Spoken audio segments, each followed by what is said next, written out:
की इस क्लास में हम लोग देखने वाले हैं कक्षा 10वीं की विज्ञान। तो कक्षा 10वीं की विज्ञान में हम लोग देखेंगे एमसीक्यू प्रश्नों को। क्या देखेंगे? एमसीक्यू यानी मल्टीपल चॉइस क्वेश्चन, यानी बहुविकल्पी प्रश्न। यह हमने प्रश्न कहाँ से लिया है? जो यह यूपी बोर्ड द्वारा जारी किया गया प्रतिदर्श प्रश्न पत्र 2024-25 है। ठीक है, इसके हम 20 विकल्पों को आपको हल करवाने वाले हैं इस वीडियो में। जैसे कि पहला विकल्प क्या दिया गया है आपके सामने, कह रहा है कि दो पृष्ठों से घिरा हुआ कोई पारदर्शी माध्यम जिसका एक या दोनों पृष्ठ गोलीय हैं कहलाता है। यानी दो पृष्ठों से घिरा हुआ कोई पारदर्शी माध्यम होना चाहिए। ठीक है, जिसका एक या दोनों पृष्ठ गोलीय हो। तो आप ये ध्यान दीजिएगा, यह लेंस की डिफिनेशन है। किसकी डिफिनेशन है? लेंस की। देखिए, दर्पण तो हो नहीं सकता है, यह वक्रता त्रिज्या है नहीं, और यह दर्पण नहीं है। तो इसका मतलब यह क्या होगा? गोलीय लेंस होगा। क्या होगा? गोलीय लेंस होगा। अगला क्वेश्चन कहा गया है कि दंत विशेषज्ञ मरीजों के दांतों का बड़ा प्रतिबिंब देखने के लिए किस दर्पण का उपयोग करते हैं? ये आप सभी लोग जानते हैं, यह कौन सा दर्पण होता है? यह हमारा अवतल दर्पण होता है। ठीक है ना, इसको याद रखिएगा। यह कैसा दर्पण होता है? अवतल दर्पण होता है। ठीक है, अवतल दर्पण के द्वारा जो है दांत क्या है ना कि दंत विशेषज्ञ मरीज को दांतों का बड़ा प्रतिबिंब, यानी बड़ा प्रतिबिंब किसके द्वारा हम लोग कौन सा दर्पण यूज करते हैं? अवतल दर्पण यूज करते हैं। ठीक, फिर तीसरे प्रश्न में आपसे कहा जा रहा है कि किसी उत्तल लेंस के सामने किसी उत्तल लेंस के सामने 2f और अनंत के बीच में 2f और अनंत के बीच में कोई बिंब यानी वस्तु रखा गया है, इसका प्रतिबिंब बनेगा। तो आपको बताना है कि हमारे उत्तल लेंस और 2f और अनंत के बीच में अगर कोई वस्तु को रखा गया तो उसका प्रतिबिंब कैसा बनेगा। देखिए, अगर हमारा लेंस उत्तल है तो प्रतिबिंब हमारा आभासी बिल्कुल नहीं होगा। ठीक, यह भी हमारा आभासी बिल्कुल नहीं होगा। अगर अगर वस्तु 2f1 और अनंत के बीच में है तो वस्तु का जो प्रतिबिंब कैसा बनेगा? छोटा बनेगा। इसका मतलब वास्तविक होगा, उल्टा होगा और छोटा होगा। ठीक है, बड़ा प्रतिबिंब नहीं बनेगा। ठीक है ना, यानी कौन सा प्रतिबिंब बनेगा? वास्तविक होगा, उल्टा होगा, और वस्तु से कैसा बनेगा? छोटा प्रतिबिंब प्राप्त होगा। ठीक है ना। अब इसके बाद हम नेक्स्ट क्वेश्चन की बात करते हैं। चौथा क्वेश्चन आपके सामने क्या दिया गया है? चौथा क्वेश्चन का है कि मानव नेत्र अभिनेत्र लेंस की फोकस दूरी को फोकस दूरी को समायोजित करके विभिन्न दूरियों पर रखी वस्तुओं को फोकसित कर सकता है। ऐसा हो पाने का कारण है। देखिए, अगर हम लोग अपने नेत्रों के द्वारा फोकस दूरी को समायोजित करते हैं, अपने नेत्र लेंस के द्वारा हम फोकस दूरी को समायोजित करते हैं, यह केवल हम असमंजन की घंटा में कर सकते हैं। उसको हम लोग क्या कहते हैं? असमंजन कहते हैं। क्या कहते हैं? असमंजन कहते हैं। अगर हम अपने नेत्रों के द्वारा फोकस दूरी को हम लोग क्या कर सकें? नियंत्रित करते हैं, उसे हम लोग क्या कहते हैं? असमंजन क्षमता कहते हैं। क्या कहते हैं? असमंजन क्षमता कहते हैं। ठीक है, ध्यान दीजिएगा। अब इसके बाद हम चलते हैं, जो है पांचवा प्रश्न आपके सामने दिया गया है। कहा गया कि कॉलम ए में दी गई राशियों का सुमेलन कॉलम बी में दिए गए एसआई मात्रकों से सही विकल्प चुनिए। ठीक है, यहाँ पर आपको राशि दी गई, इसमें मात्रक दिया गया है। ठीक है, तो बताना है कि इसका कौन सा मात्रक होगा। तो आइए देखते हैं। सबसे पहले हम देखेंगे कि विभवांतर विभवांतर का मात्रक क्या होता है? वोल्ट होता है। ठीक, विद्युत धारा का क्या होता है? एम्पियर। तो विद्युत धारा का हमारा एम्पियर हो जाएगा। विद्युत शक्ति का हमारा वाट होता है, तो यह विद्युत शक्ति का वाट हो जाएगा। प्रतिरोध का क्या होता है? ओम होता है, तो प्रतिरोध का क्या हो जाएगा? ओम। अब हमको देखना है कि कौन सा विकल्प सही होगा। क्या पहले का चौथा होगा? जी बिल्कुल। विद्युत विभवांतर का कौन सा होगा? चौथा। चलिए ठीक है। दूसरा हमारा विद्युत धारा का दूसरा यहाँ दिया गया है। विद्युत धारा यहाँ पर है, दूसरा यहाँ पर वाट है। क्या विद्युत धारा का वाट होगा? जी बिल्कुल नहीं होगा, ये आपका गलत है। अच्छा, पहले का पहला यानी अब हम चारों विकल्प दिए गए हैं, देखें चारों विकल्प में सही कौन है। इसको हम हल करने का आपको तरीका सिखा रहे हैं। ठीक है ना, तो उसके लिए आपको देखेंगे, जैसे यहाँ देखें एक का ए दिया है ना, यानी पहला आपको राशि दिया है, यह मात्रक दिया है। पहली राशि हमारी क्या है? विभवांतर। और इसका जो मात्रक क्या दिया है? एम्पियर। क्या विभवांतर का एम्पियर होगा? जी बिल्कुल नहीं, इसका मतलब यह भी गलत है। फिर यहाँ देखिए पहले का पहला दिया है, सेम वही चीज गलत है। यहाँ पहले का चौथा दिया है, यानी विभवांतर का दिया है वोल्ट। जी बिल्कुल, विभवांतर का वोल्ट है। दूसरा की राशि हमारी विद्युत धारा है, और यहाँ पे दिया है ए। यानी दूसरे का विद्युत धारा का एम्पियर, देखिए यहाँ विद्युत धारा का एम्पियर है। तीसरा में आप देखेंगे विद्युत शक्ति, विद्युत शक्ति यहाँ 3 दिया है, विद्युत शक्ति का वाट होगा, देखिए विद्युत शक्ति का वाट यहाँ दिखाया गया है, या वाट और यह विद्युत शक्ति। यहाँ 4 का मतलब हो गया प्रतिरोध, और 3 पे यहाँ पे देखिए क्या ओम, यानी प्रतिरोध का मात्रक ओम, यानी ऑप्शन नंबर डी आपका क्या होगा, राइट आंसर होगा। ठीक है, आइए अब बात करते हैं छठे क्वेश्चन की। छठे वाले प्रश्न में क्या कहा कि दो चालक तार जिनके पदार्थ, लंबाई तथा व्यास समान है, यानी दो चालक तार हैं जो एक ही पदार्थ के हैं, लंबाई भी समान है और व्यास भी समान है। ठीक है, फिर कह रहा है कि किसी विद्युत परिपथ में पहले श्रेणी क्रम में और फिर पार्श्व क्रम में संयोजित किए जाते हैं। किसी भी परिपथ में इनको एक बार हम लोग क्या करते हैं, पार्श्व क्रम और एक बार श्रेणी क्रम में संयोजित किया जाता है। फिर कह रहा है कि श्रेणी क्रम तथा पार्श्व क्रम संयोजन में उत्पन्न ऊष्माओं का अनुपात बताना है। ठीक है, इस क्वेश्चन को हम किस प्रकार से लगाएंगे, तो देखिए अब कहा है कि दो चालक तार हैं, ठीक है ना, और जिनके पदार्थ, लंबाई और व्यास समान है, दोनों चालक तार जो है समान हैं, तो उनके प्रतिरोध हम मान लेते हैं, मान लेंगे कि उनका जो प्रतिरोध होगा, पहले चालक तार का R1 जो होगा वह किसके बराबर होगा, R के, जो दूसरा होगा वह भी किसके बराबर होगा, R के। इसका मतलब कि दोनों चालक तार जो आपस में बराबर है, तो इनके प्रतिरोध भी आपस में क्या होंगे, बराबर होंगे। ठीक, कहा है कि इनको एक बार आप श्रेणी क्रम में जोड़िए, तो हम श्रेणी क्रम में जोड़ते हैं, तो श्रेणी क्रम को जोड़ने का हमारे पास फार्मूला क्या होता है, लिख देंगे श्रेणी क्रम। इसको हल तो नहीं करना, लेकिन समझ जाइए श्रेणी क्रम में, तो जो श्रेणी क्रम है इसको हम जोड़ने जाएंगे, तो R बराबर फार्मूला क्या होता है, R1 प्लस R2 होता है। तो यहाँ पे हम प्रतिरोध को R नहीं बल्कि R डैश कहेंगे। ठीक है, R1 का मान कितना है R, फिर R2 का भी मान कितना R, तो यानी R डैश बराबर हमको मिल जाएगा 2R मिलेगा। क्या मिलेगा, R डैश बराबर 2R। यह तो श्रेणी क्रम में हो गया। अब हम बात करते हैं पार्श्व क्रम में, हम जोड़ देते हैं किस क्रम में, पार्श्व क्रम में। तो पार्श्व क्रम में क्या फार्मूला क्या हो, 1/R बराबर 1/R1 प्लस 1/R2 होता है। यहाँ हम R ना कहेंगे, इसको R डबल डैश कहेंगे। ठीक है, तो 1/R डबल डैश बराबर 1/R1 और R2 का मान क्या है, R 1/R। ठीक है, जब इसको आप हल करेंगे आगे, तो यह मिल जाएगा 1/R डबल डैश बराबर, यह R R R ही रहेगा, लेकिन ऊपर 1 1 2 हो जाएगा। तो ये जब हम R डैश यानी 1/R डैश बराबर 2/R है, जब इसको उल्टा करेंगे तो यह R डैश बराबर हो जाएगा R/2। ठीक है, अगर हम प्रतिरोधों को श्रेणी क्रम में जोड़ रहे हैं, तो R डैश यानी जो हमारा मिल रहा है क्या, 2R, और यहाँ पे R डबल डैश यानी जो हम पार्श्व क्रम में जोड़ रहे हैं, यानी समांतर क्रम में, तो हमको क्या मिल रहा है, R/2। फिर कह रहा है उत्पन्न ऊष्मा बतानी है। क्या बतानी है, ऊष्मा बतानी है, और ऊष्मा का अनुपात, चलिए कहेंगे श्रेणी क्रम में ऊष्मा, इसको हम व्यक्त कर देते हैं किससे, एच डैश से, और पार्श्व क्रम में उत्पन्न ऊष्मा, पार्श्व क्रम में ऊष्मा, इसको हम एच डबल डैश से। ठीक है ना, समझिए हमने क्या लिखा है, श्रेणी क्रम में ऊष्मा एच डैश, पार्श्व क्रम में उत्पन्न ऊष्मा एच डबल डैश। ठीक है ना, अब देखिए हम क्या करते हैं, अब हमको यहाँ से बताना है इसका कि ऊष्मा का अनुपात पूछा है ना, कोई बात नहीं, तो हम यहाँ पे अनुपात बराबर निकाल देते हैं। क्या निकाल देते हैं, अनुपात बराबर, पहले कहा है श्रेणी क्रम, फिर कहा है पार्श्व क्रम, तो ये आपका हो गया श्रेणी क्रम का एच डैश और पार्श्व क्रम का क्या, एच डबल डैश बराबर, इसका एच बराबर क्या फार्मूला होता है फार्मूला I² RT बटे, वही फार्मूला यहाँ होगा I² RT, लेकिन यहाँ पर R जो है श्रेणी क्रम का ऊपर है ना, तो श्रेणी क्रम का R डैश है और इसका क्या R डबल डैश। ठीक है, I² से I², T से T क्या होगा, कट जाएगा, तो यहाँ पर आएगा H/H डैश, क्या आएगा, H डैश बटा H डबल डैश बराबर आएगा R डैश बटा में R double dash. R dash का मान क्या है, 2R है, और R डबल डैश का मान क्या है, R/2 है।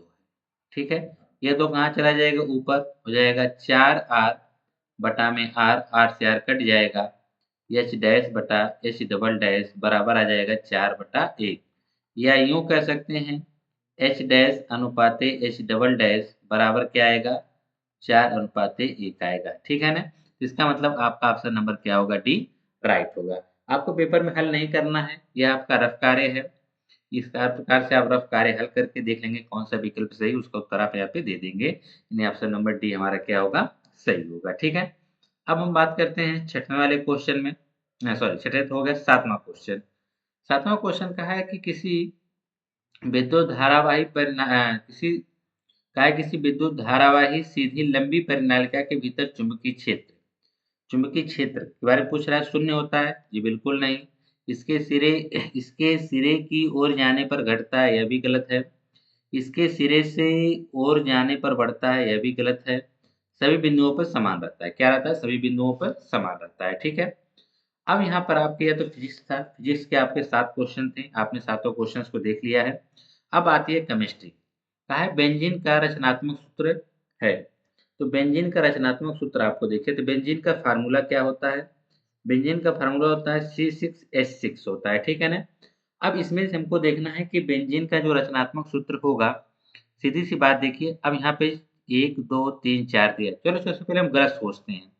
अब यहाँ पे देखिए 6 कार्बन और 6 हाइड्रोजन होना चाहिए। तो यहाँ पे जरा इस विकल्प में देखिए ढेर सारे हाइड्रोजन दिख रहे हैं, 1 2 3 4, 1 2 3 4 4 8 हो जा रहा है, 9 10 11 12 हो जा रहे हैं। इसका मतलब यह गलत है।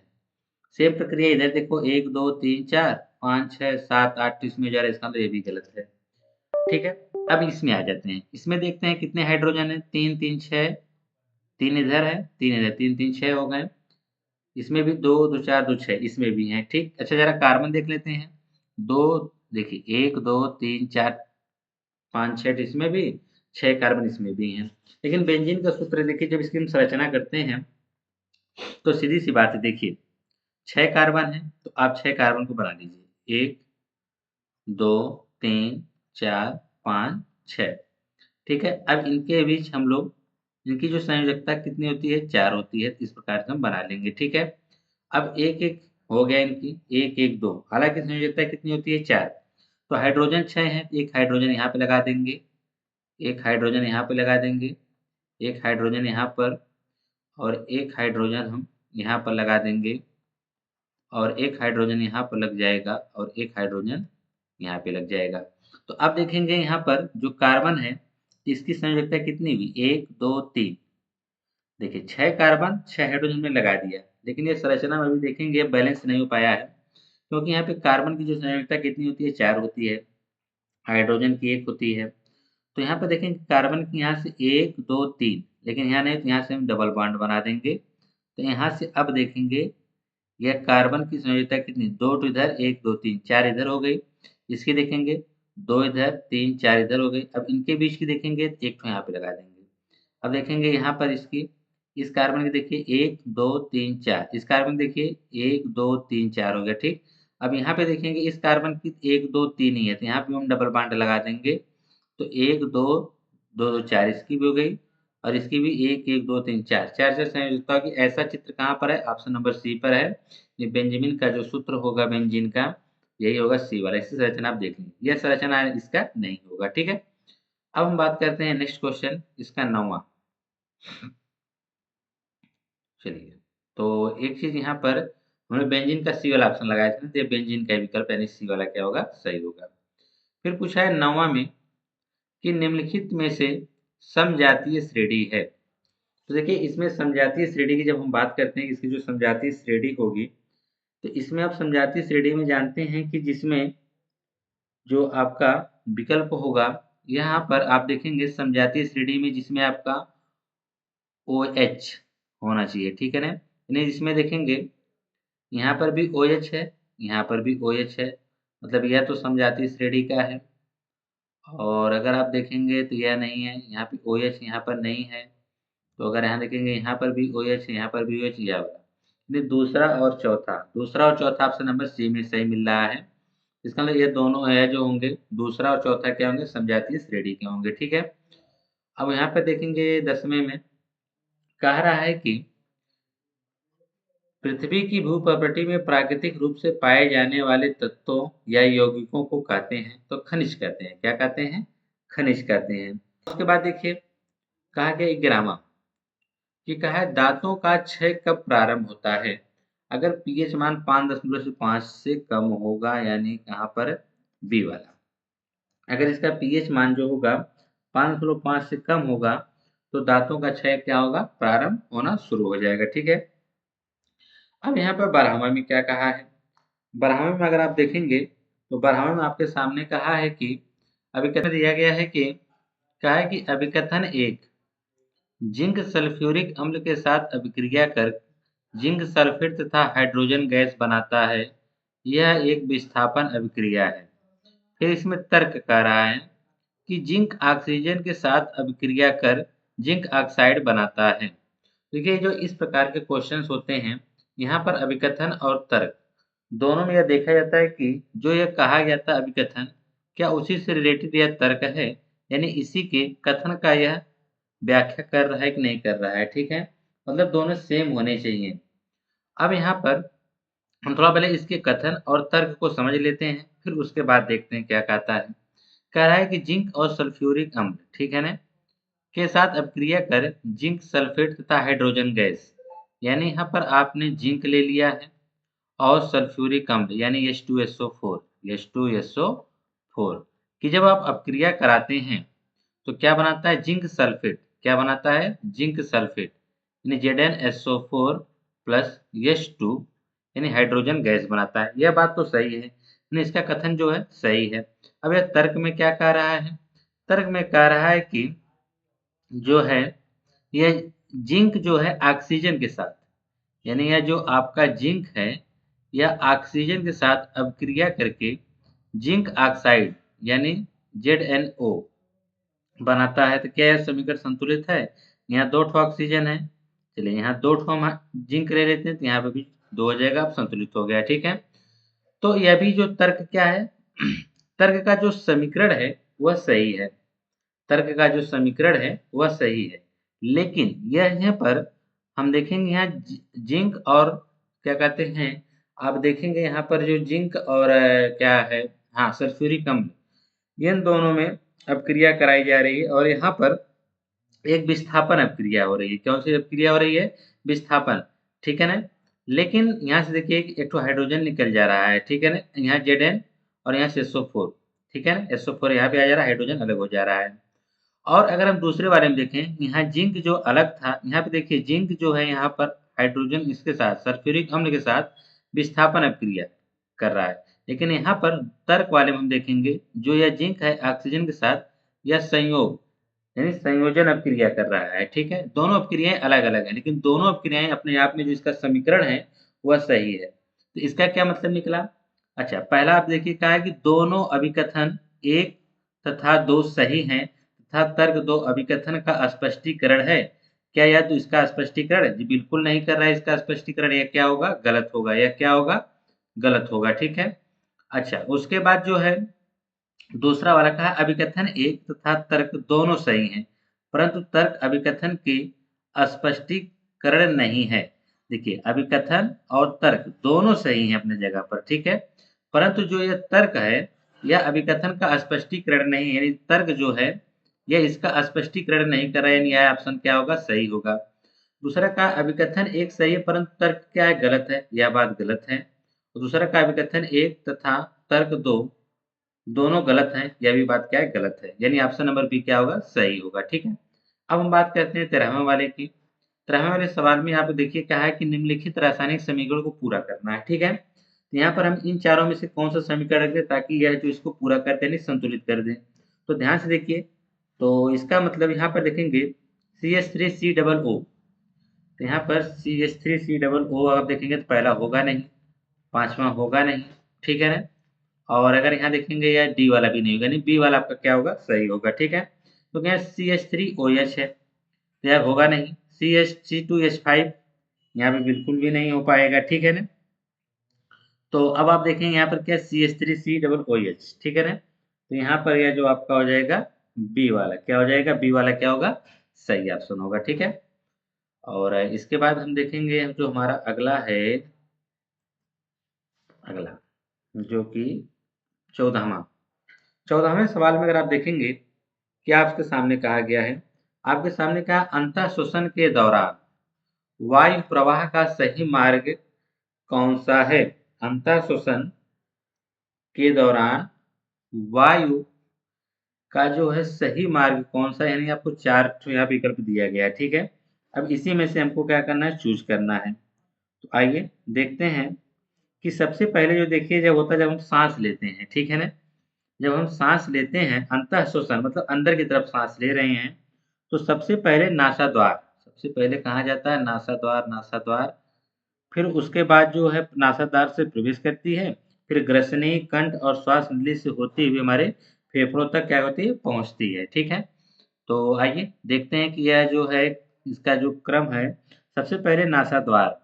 तो नासाद्वार देखेंगे इसमें भी है, इसमें भी है, इसका मतलब नासा मार्ग या कंठ, कंठ तो बिल्कुल नहीं होगा, ठीक है ना। अब उसके बाद देखिए यहाँ पे नासाद्वार दूसरा मार्ग दिया है, यह भी आपका क्या हो जाएगा, गलत हो जाएगा, ठीक है। और यानी आपका जो है पहला और चौथे में से हमको देखना है। नासाद्वार से सीधे हमारी कहाँ जानी चाहिए थी, नासाद्वार से हमारे प्रवेश करते फिर ग्रसनी और कंठ में जाती है। तो नासाद्वार, ग्रसनी, कंठ से होते हुए हमारे श्वास नली से फेफड़ों तक क्या होती है, पहुंचती नहीं। ऑप्शन नंबर डी क्या होगा, सही होगा। इसके नासाद्वार के बाद तुरंत कंठ दे दिया है, हालांकि ग्रसनी होनी चाहिए, ग्रसनी से कंठ में जाना चाहिए था, इस कारण ये क्या हो जाएगा, गलत हो जाएगा। और यहाँ पे देखिए नासाद्वार से प्रवेश करते, लेकिन यहाँ पे नासा मार्ग पहले दे रखा है, इसलिए यह भी गलत हो जाएगा। और कंठ से भी बिल्कुल नहीं, यानी जो आपका क्या होगा, ऑप्शन नंबर डी सही होगा, ठीक है। अगला जो है आपके सामने 15वां दिया गया है, कहा गया कि निम्नलिखित कथन तथा कारण को पढ़कर दिए गए विकल्पों में से सही विकल्प का चयन करना है, ठीक है ना। अब यहाँ पे कथन में क्या कह रहा है, कहा कि पिता से प्राप्त क्रोमोसोम से बच्चों के लिंग का निर्धारण होता है, यह बात तो सही है। अच्छा, कारण कहा है कि मनुष्य पुरुष में एक एक्स और एक वाई गुणसूत्र होते हैं। देखिए जो मनुष्य में एक एक्स और एक वाई गुणसूत्र होते हैं, ठीक है, पुत्र को पिता से वाई गुणसूत्र मिलता है, क्या मिलता है, पिता को पुत्र से वाई गुणसूत्र मिलता है, जो कि लिंग निर्धारण के क्या होता है, जिम्मेदार होता है, ठीक है ना। तो इसका मतलब यह है कि कहा कि कथन और कारण दोनों सत्य हैं, जी बिल्कुल, कथन और कारण दोनों सही है। और कारण कथन की सही व्याख्या करता है। मतलब देखिए, पिता से प्राप्त क्रोमोसोम से बच्चे का लिंग निर्धारित होता है, ठीक है ना, क्यों, और इस पिता में जो होते हैं कौन, एक्स और वाई गुणसूत्र प्राप्त होते हैं, ठीक है। और वाई जब गुणसूत्र मिलता है तो यह पुत्र के लिए, यानी पुत्र को पिता से वाई गुणसूत्र मिलता है। तो इसका मतलब यहाँ पे कथन और कारण दोनों सही हैं। और यह जो होंगे आप कह सकते हैं दूसरा का कार्य है, मतलब इस तीनों गलत होंगे, पढ़ने की कोई जरूरत नहीं है, ठीक है ना। कथन असत्य है, कारण भी असत्य है, गलत है। कथन सत्य, कारण सत्य, ये भी गलत है। कथन और कारण दोनों सत्य हैं, परंतु कारण कथन की सही व्याख्या नहीं करते, ये भी क्या है, गलत है, ठीक है ना। ऑप्शन नंबर एक क्या होगा, सही होगा। अब बात आती है 16वें की। 16वें कहा है कि विद्युत आवेग के प्रवाह की सही दिशा कौन सी है। तो इसके जो प्रवाह की हम सही दिशा सबसे पहले आपको बता देते हैं। इसकी प्रवाह की जो आवेश की जो प्रवाह की दिशा होती है, आवेश प्रवाह की जो दिशा होती है, ठीक है ना। सबसे पहले देखिए यह जाता है डेट्राइट्स में जाता है, कहाँ जाता है, डेट्राइट्स, डेट्राइट्स, ट्राइट्स। फिर फिर उसके बाद यह जाता है कोशिकाएं में जाता है, कहाँ जाता है, कोशिकाएं में जाता है, ठीक है। कोशिकाएं के बाद यहाँ सीधे जाता है एक्सॉन, कहाँ, एक्सॉन। एक्सॉन के जस्ट बाद यहाँ पे किस में जाता है, एक्सॉन टर्मिनल में जाता है, कहाँ जाता है, एक्सॉन टर्मिनल, ठीक है। अब सुनिए, यह जो दिख रहा है चित्र में, यह जो है, यह आपका जो है डेट्राइट्स है, क्या है, डेट्राइट्स है। यहाँ पे आप लिख सकते हैं डेट्राइट्स है। और यह आपकी क्या है, कोशिकाएं है। और यह आपका एक्सॉन, ये जो लंबी श्रृंखला दिख रही है एक्सॉन है, और बाकी क्या है, एक्सॉन टर्मिनल है, ठीक है। तो सबसे पहले देखिए डेट्राइट से, तो यहाँ पे आप देखेंगे ये डेट्राइट से निकलनी चाहिए, हालांकि ये इस तरफ आ रही हैं, देख रहे हैं ना, एक्सॉन से इस तरफ बढ़ रही है, इसका मतलब ये क्या होगा, गलत हो जाएगा, ये वाला गलत। बी वाला में देखेंगे, ये वाला बी वाला में देखिए इधर से इस तरफ बढ़ रही है, यह भी क्या होगा, गलत। अब देखेंगे सी वाला, सी वाला में देखेंगे यहाँ से जो है डेट्रॉक्स, फिर कोशिका, कोशिका से एक्सरॉन, ठीक है ना। यहाँ पे भी देखिए जो आपका डेट्राइट्स है, फिर कोशिकाएं हैं, फिर एक्सॉन, फिर एक्सॉन टर्मिनल इस तरफ बढ़ रही है, यानी ये आपका क्या होगा, सही होगा। अब यहाँ पे देखेंगे हम कि इस वाले फिगर में देखिए कि जो है डेट्राइट्स, कोशिकाएं और एक्सॉन से इस दिशा में बढ़ रहा है, ठीक है ना, यानी जेड की तरफ बढ़, इधर इस तरफ बढ़ रहा है। लेकिन इस वाले चित्र में देखिए उल्टा हो जा रहा है, ठीक है ना, जिसके कारण ये डी वाला भी क्या होगा, गलत होगा, नहीं ऑप्शन नंबर क्या होगा, सी सही होगा। कैसे इसका प्रवाह होना चाहिए, यह जो डेट्राइट्स है, फिर कोशिकाएं, या जो आपका कोशिकाएं हो गया, एक्सॉन और यह टर्मिनल हो गया, ठीक है ना। तो इसका क्रम है, यानी सी वाला ऑप्शन इसका क्या होगा, सही होगा, ठीक है। अब बात करते हैं थायरक्सिन के बारे में, कौन सा कथन जो है आपका सही है, सही नहीं है। तो इसके लिए हम देखिए क्या करेंगे, इसके लिए कहा है ना कि थायरक्सिन के संश्लेषण के लिए लौह आवश्यक नहीं, लौह आवश्यक होता है। तो इसमें पूछा गया है, सवाल में आपसे साफ साफ कहा है कि थायरॉक्सिन के बारे में कौन सा कथन सही नहीं है। या जो सही नहीं, इसका मतलब लौह आवश्यक नहीं है। अच्छा, आवश्यक क्या क्या है, यह शरीर में कार्बोहाइड्रेट, प्रोटीन और वसाओं के उपापचय का नियमन करता है, यह सही है, ठीक है ना। हालांकि अगर देखे जाए, यह जो सही नहीं है मतलब इसमें गलत बताना है, तो गलत के हिसाब से यह वाला ऑप्शन क्या होगा, सही, ठीक है ना। और यह दोनों इस क्वेश्चन के अकॉर्डिंग ये गलत होंगे।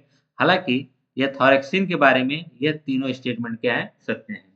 तो क्वेश्चन के अकॉर्डिंग पहला वाला क्या होगा, सही होगा, ठीक है। अगर थॉरेक्सिन के बारे में आप जानना चाहेंगे तो थॉरेक्सिन के बारे में यह तीनों तीनों ऑप्शन क्या होंगे, सही होंगे, ठीक है। लेकिन इसमें आपसे गलत पूछा तो गलत का आंसर होगा आपका पहला होगा, ठीक है। अब बात करते हैं नेक्स्ट इसका 18। 18 कह रहा है कि निम्नलिखित चित्र में भाग ए, बी तथा सी किस क्रम में होते हैं, यहाँ पे क्रम लिखना चाहिए था, क्रम छूट गया है, ठीक है, कोई बात नहीं। तो देखिए सबसे पहले हम यह देखेंगे यहाँ पर क्या होता है, प्रंकुर, बीजपत्र और मूलांकुर क्या होता है। सबसे पहले हम आपको क्रम बता देते हैं कि क्या होगा, प्रांकुर, फिर उसके बाद बीजपत्र, फिर उसके बाद हमारा क्या होगा, मूलांकुर होगा, ठीक है, मूलांकुर। देखिए प्रांकुर क्या होता है कि जब बीज से निकलने वाला भाग जो ऊपर की ओर बढ़ता है और जो पत्तियां, तने आदि का निर्माण करता है, ठीक है ना। तो बीज से निकलने वाला आप देखेंगे यहाँ पर है, ठीक है। और फिर उसके बाद क्या है, बीज पत्र क्या होता है, बीज के अंदर भोजन संचित करने वाला जो भाग होता है उसे हम क्या कहते हैं, अंकुरण कहते हैं, क्या कहते हैं, अंकुरण कहते हैं, ठीक है। और फिर उसके बाद जो मूलांकुर क्या होता है, बीज से निकलने वाला वह भाग जो नीचे की ओर बढ़ता है उसे हम जड़ का निर्माण होता है, इससे क्या होता है, जड़ का निर्माण होता है, नहीं है, नीचे दिख रहे हैं, ठीक है ना। तो यहाँ पर हम देखेंगे कौन सा हमारा विकल्प जो होगा सही होगा। तो इसके लिए सबसे पहले प्रांकुर, प्रांकुर अगर हम देखेंगे तो प्रांकुर जो है आपके इसमें और इसमें मिल रहा है, ठीक है। प्रांकुर के बाद आपका बीजपत्र, प्रांकुर के बाद आपका बीजपत्र यानी आपका सी वाला क्या होगा, सही हो जाएगा, ठीक है। बाकी आपका नेक्स्ट क्वेश्चन हम चलते हैं। प्रांकुर के बाद जो है 18 बाद 19वां कहा है, जनन अलैंगिक विधि से उत्पन्न संतति में परस्पर अधिक समानता होती है, क्योंकि देखिए यहाँ पर कहा है जनन जो होगा अलैंगिक विधि से होता है, ठीक है। जब अलैंगिक विधि से का मतलब यह हो गया, अलैंगिक जनन में केवल एक जन भाग लेता है, ठीक है ना, क्या लेता है, एक जन। और लैंगिक वाले में जो होता है, जो लैंगिक में नर और मादा दो जन होते हैं, यानी ठीक है ना। तो यहाँ पर हम देखेंगे अलैंगिक में क्या है, अलैंगिक से उत्पन्न अलैंगिक जन में केवल एक ही जन भाग लेता है, यह तो सही है। अलैंगिक जनन में युग्म शामिल नहीं होते, युग्म मतलब जुड़े नर और मादा शामिल नहीं होते हैं, जी बिल्कुल। अब यहाँ अलैंगिक जनन में लैंगिक जनन से पहले होता है, यह दोनों क्या है, गलत है, यानी पहला और दूसरा क्या होगा, सही होगा अलैंगिक के संदर्भ में, ठीक है। अगला कहा है कि एक आहार श्रृंखला में तीसरे पोषी स्तर हमेशा कौन होता है। देखिए तीसरे पोषी यानी पहला पोषी जो होता है, आपके जो होते हैं पोषी स्तर जो होता है वह पेड़ पौधे होते हैं, ठीक है, उसे हम उत्पादक भी कहते हैं। प्राथमिक उपभोक्ता में शाकाहारी वाले आते हैं, और जो है तीसरे पोषी में मांसाहारी प्राणी आते हैं, तीसरे में क्या आते हैं, मांसाहारी प्राणी आते हैं, तो ये ऑप्शन नंबर ए आपका क्या होगा, सही होगा। ठीक है, तो उम्मीद करते हैं यह 20 विकल्प आपको समझ में आया होगा। मिलते हैं नेक्स्ट वीडियो में किसी नेक्स्ट नए टॉपिक के साथ, तब तक के लिए धन्यवाद।